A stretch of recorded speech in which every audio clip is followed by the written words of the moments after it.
Alright everybody, welcome back to a new episode of SMAC TALK with Sean McAleavey, aka SMAC. We're on episode number 5 now, I think. Yeah, no, 5, definitely 5. And yeah, so far the response to the video has been absolutely class. This is the podcast, it's not a podcast, that basically is a podcast now.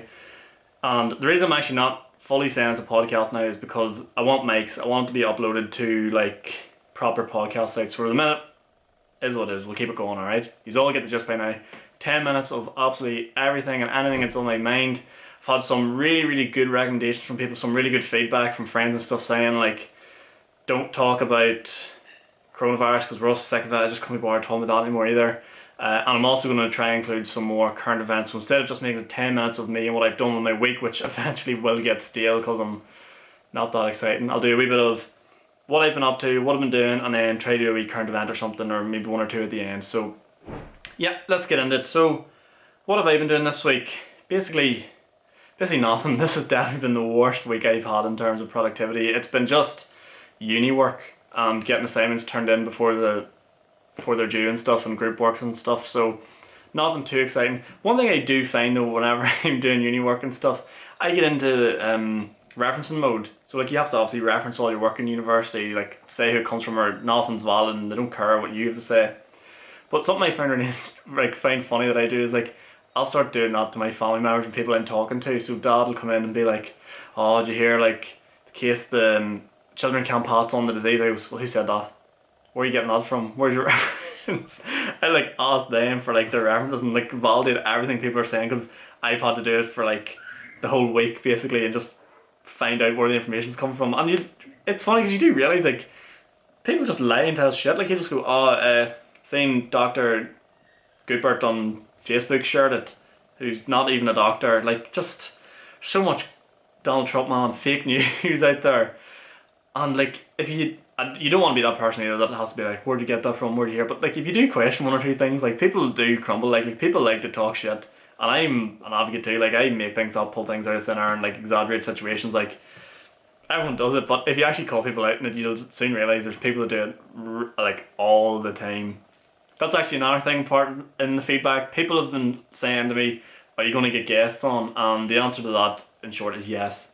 I'm thinking I'm going to work it I might do 2 episodes of these a week in the near future whenever things I can meet with people again and do an episode like this on a Saturday and say like a midweek episode with like a guest and we get into a few things and just talk like what do you get up to your week, like what are you doing? Just lighthearted and just get to know people better. I think like wee mini podcast basically, and I think that'll be a really good idea. But one of the top people have been asking for is get your dad on. So people that know my dad, obviously big fans, like want to get him on and want to get him chatting to me. So we'll have to see if that's going to happen in the near future or not. But who knows? I might drag him on. I don't know how I'd feel about sitting down here and talking to a camera with me. Like, I might have to give him a wee beer or a wee incentive, something maybe to get him on. But we'll see the crack.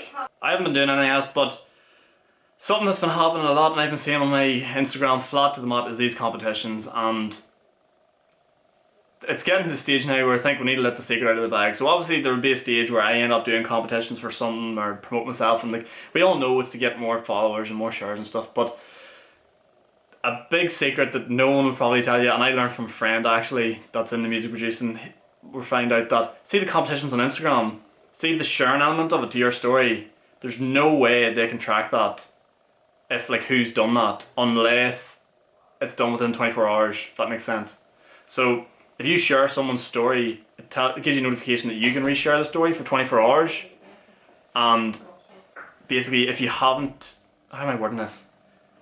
It gives you like, oh, share this to your story, and then after that 24 hours it goes away. So if they're doing a week-long competition, by the end of the week they don't know who's put it to their story. So the main things they can track is comments, likes, and who follows them. So basically what happens is to check did you comment, to check did you follow, and to check did you like it.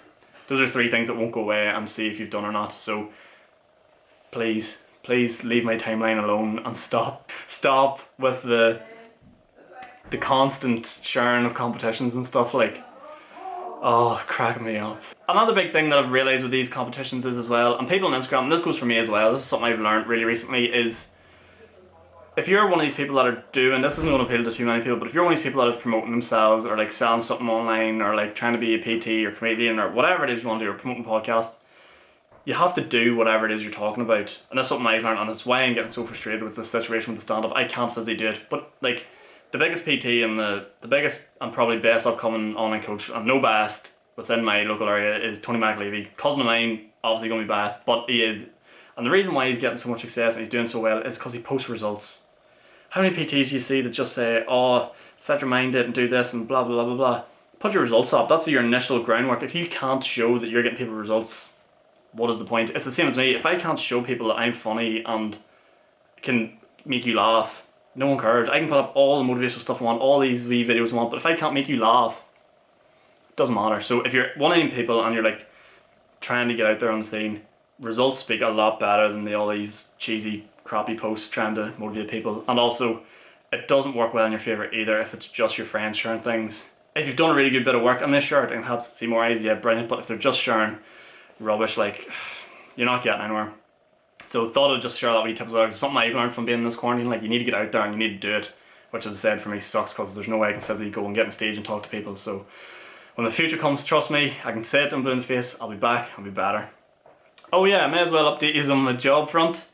Basically what's happening is I have another interview which went well and told them through to the next stage, so please God, let this one go well. They were really, which I loved, wasn't like a big company, it was just like, they were really impressed. We just had a phone call, so it wasn't an official interview, it was just about a phone call and chat.